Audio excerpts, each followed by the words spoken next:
If there's one thing I miss about Zambia, it's how friendly the people were. Standard, everywhere you went, people had a smile on their face. People were willing to talk to you. Just had this vibe to them, you know? It's something I feel like we've lost in South Africa. As part of our culture, we used to be a friendly nation. We used to be a people of smilers, a people of talkers, you know? Now we've got that thing, that anger, that distrust when we look at one another. I don't know what happened, but we've just lost it. You know, you see it with the workers in this country. They're so angry. You see how angry they are? All the workers. All of them on strike. You know, we've had over 99 strikes in this country this year alone. 99 strikes, costing us billions. All different sectors.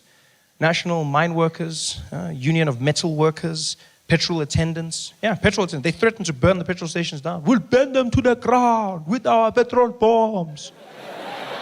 We just need someone to pour petrol for us because we're on strike. Murphy's Law, eh? Everyone was on strike. But there's one strike in particular that got to me. City Power. You see that? The illegal strike of City Power that left thousands of households in Johannesburg without electricity. One household in particular got to me. The house of Nelson Mandela. There was no electricity at the house of Nelson Mandela. In the middle of the night, out of nowhere. You know how horrible that must have been? Lights, and the next thing.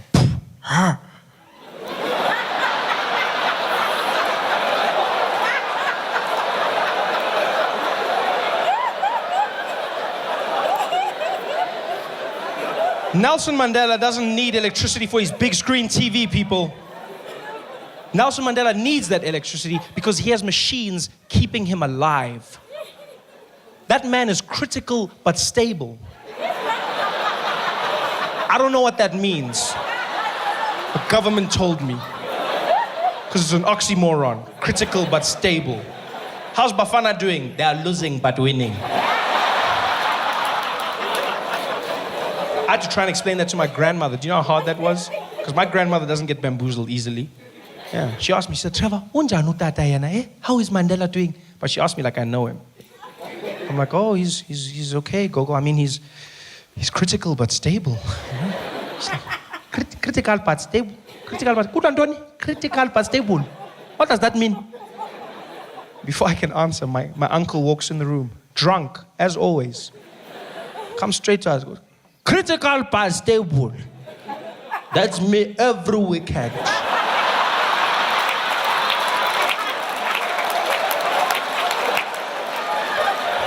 Who is this man? But no electricity at the house of Nelson Mandela, guys. And you know what's sad? Is this is the second time we've let him down. Second time. The first time was with the ambulance. Do you remember this? Yeah. Nelson Mandela got a lung infection. Needed to go to hospital. An ambulance picked him up from his home and then got stuck on the side of the highway for 4 hours. 4 hours. How is that even possible? I have so many questions, so many things I don't understand. For instance, why was Nelson Mandela even in an ambulance? Couldn't we get a helicopter for him? Can't we get a helicopter? He's old. Get him a helicopter. Can't we afford it? I mean, his face is on our money. I'm sure we can do something. We can't get him that. We can't get him a helicopter. We can organize for the Guptas to land jets, but we can't get Mandela a helicopter. This is what we're saying. In fact, why not phone the Guptas? Phone them. Yeah. Phone them. I'm sure they'd be there in a second. They'd be like, hey, Atil, can you come and fetch this guy? Yeah, I'll be there with his Gupta swag. That's not the airplane, that's the sound he makes when he walks around. And then Jacob Zuma rides on his back. Basta, basta. Huh? This is us, guys.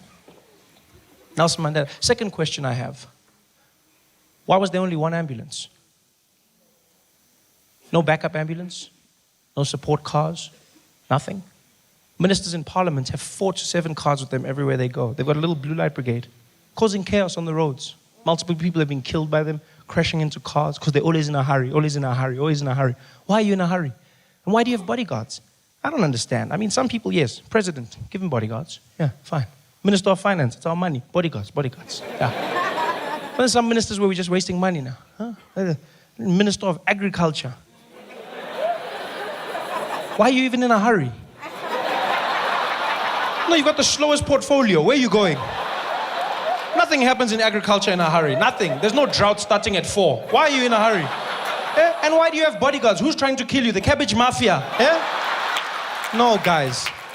Just sit in the traffic and shut up. Stop wasting our money. Give Nelson Mandela that motorcade. That's what he needs. Stuck for 4 hours, people. You know how terrifying that must have been for the ambulance driver? He knows who's in the back. You wouldn't want Nelson Mandela dying on your watch. He's there panicking hour after hour. Nobody coming to help. Finally tried to do something himself. I'm sure he just got up there. He was like, Tata, Tata, Tata. Mandela's there like, Saint Peter, is that you? Just, no, Tata, it's me. It's Piwe.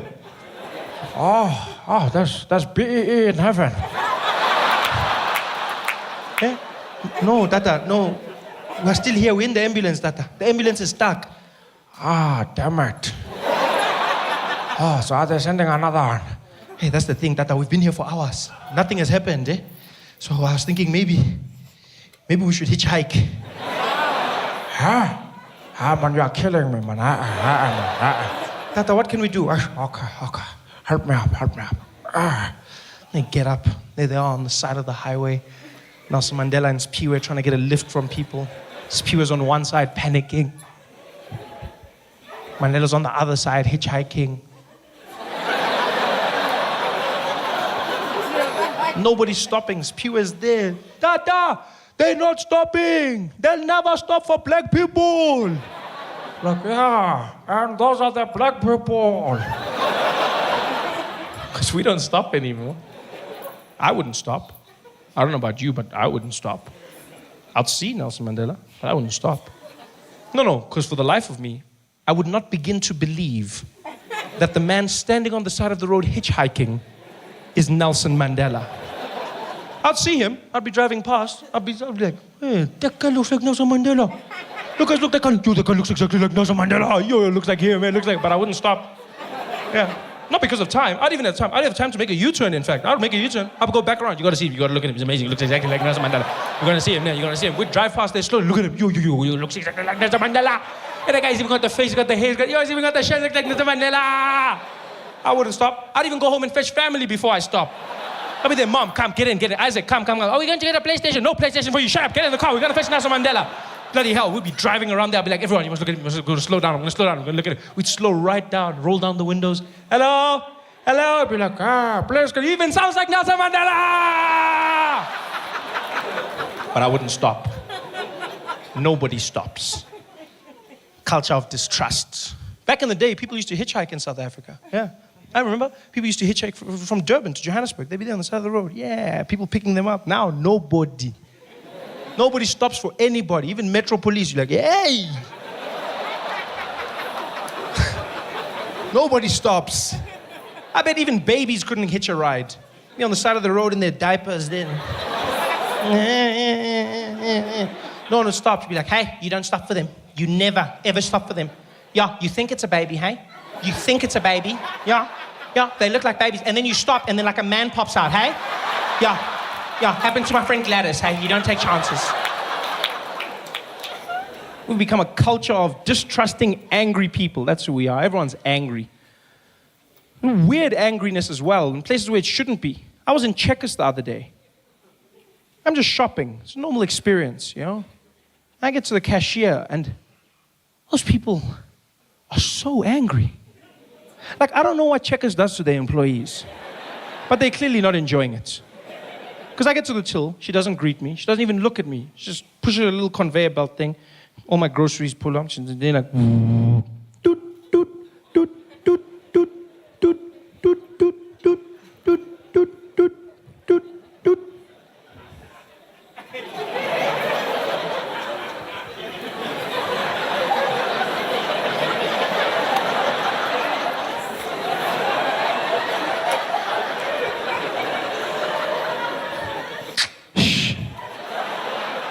They look at you like your dad invented the barcode.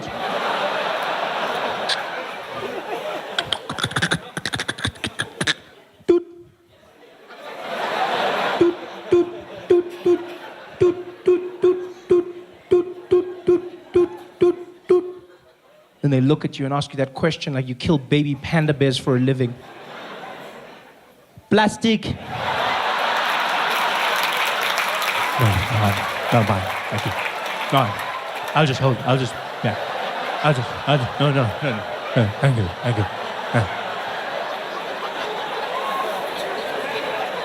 They're so angry.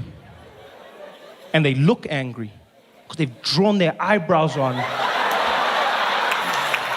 And that permanent scowl. I don't understand that trend in fashion, to be honest with you. Why would you shave your eyebrows off and then draw them back on where they were? It's weird. But look, I also commend it, you know, that level of commitment has to be commended. Because I don't understand how anyone can commit to one expression for the entire day. Like, how do you choose that expression? Do you just work on how you feel in the morning? Is that what you do? You just wake up, be like, I'm feeling angry. Yeah.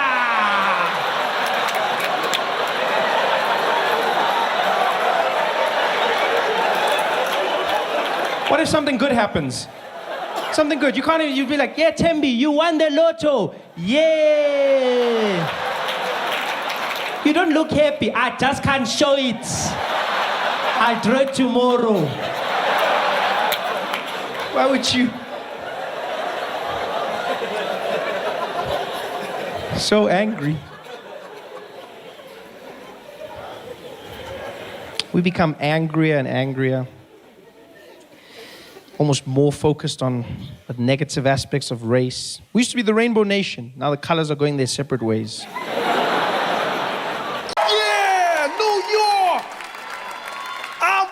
Over here.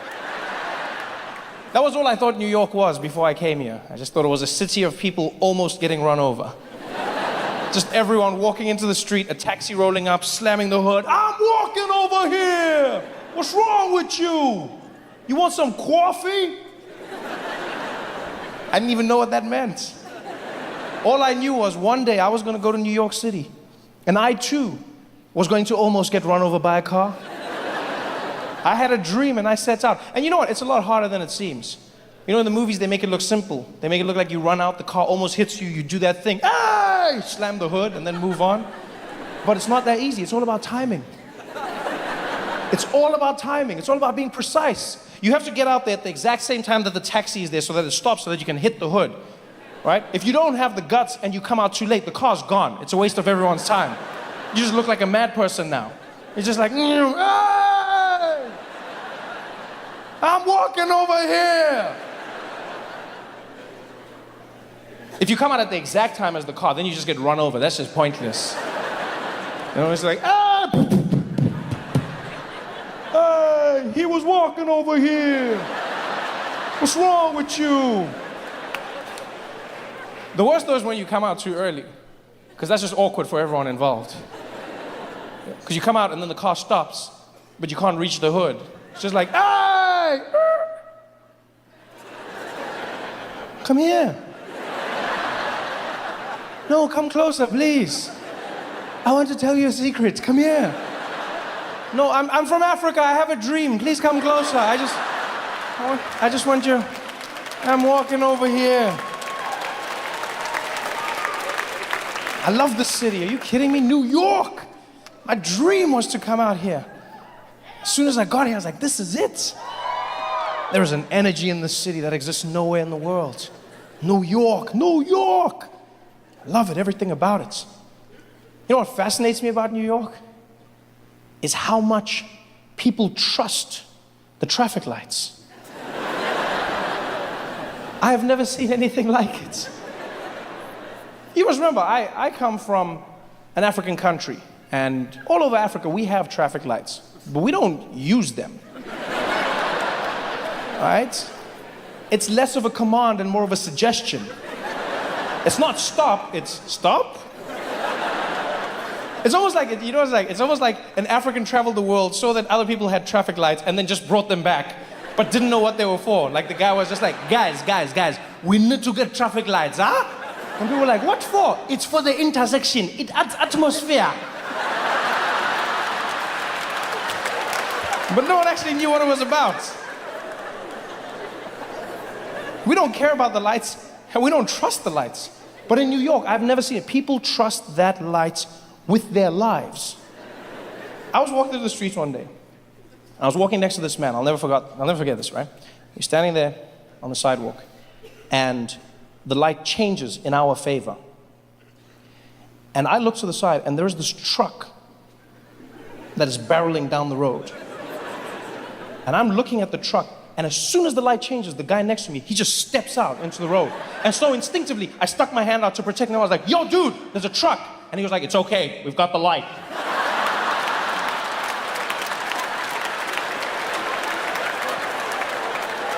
I said, yeah, and he has a truck. In a game of rock, paper, scissors, you lose. But he was so confident. He was like, it's okay, we got the light. Come on, let's go.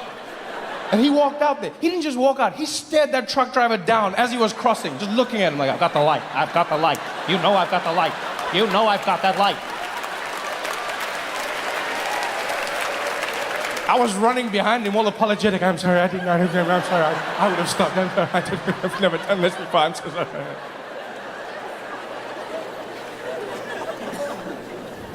I walked with that man for 12 blocks. And let me tell you, I have never been imbued with the confidence of another human being the way I was with him. I started that day thinking and pondering before stepping out. And after a few blocks with him, I started believing. And after 8 blocks, it was the only way I knew how to live. I had my phone out. I was tweeting and texting. I didn't play games. I'd be looking down, look up, the light would change, and I was out. I didn't care if a truck or a train was coming towards me. I was out. Because I've come to realize in America, if you've got the white man on your side, you can do whatever you like.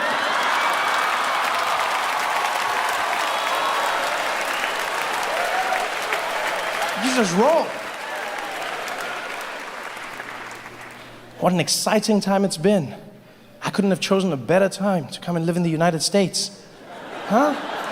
What an exciting time. I'm surprised that with everything that's happened, it hasn't all burned down. I've been coming to the United States on and off, visiting for almost 10 years. And what was great about visiting on and off was I got to experience America in snapshots. You know, I would feel what the people were feeling. I would get an idea of what the populace was going through. And I'll never forget how every time I came to America, one of the biggest things I noticed was how Black Americans were having a tough time. I remember the first time I came out, I was staying on the West Coast, and I met a young African-American man in Compton. And we were hanging out at a comedy club, and this guy, he looked over at me and he's like, hey, yo, Trevor. He's like, you the dude from Africa, man? I said, yeah, I'm one of them, yeah. He's like, yo, man, I can't front, B. It's an honor to meet you, man. It's an honor to meet you, man. Yo, man, I always wanted to meet a dude from Africa. You an OG, man. You an OG. I was like, thank you. He's like, yeah, man, you know how hard it is out here for a black man? Dude, I can't front, man. You can't get no jobs, man. The cops be on your ass all the time, man. Yo, I finna go to Africa myself, man. Yo, I'm gonna go to Africa with you, man. I'm going with you, B. And I was like, yeah, if you buy the ticket, we can roll. I mean, let's go. And I connected with him today. I felt something. Fast forward a few years later. I remember I met a beautiful black woman down south. I was doing shows in Birmingham, Alabama. And this woman came up to me after the show, and she connected with me instantly. She was like, Trevor, baby, can I just tell you right now, I ain't never met a stranger I felt so connected to. When you talk about Africa, when you say those things, I'm like, oh man, oh Lord, I wish I could go with you. Tell me all about the motherland, baby. I want to go to a place I can call my own. I want to go to a place where people don't look at me like I don't belong. Tell me all about Africa, baby. Tell me all about it. And I could feel what she was saying. And I knew that people weren't having a good time.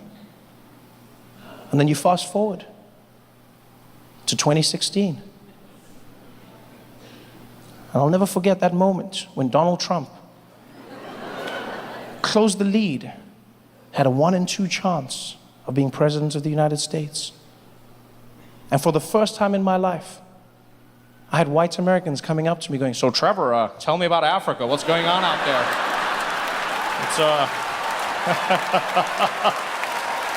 sounds like a plan, am I right? What is it, Motherland? Motherland? Yeah. I should come with you. Ali Boombaye, count me in, buddy.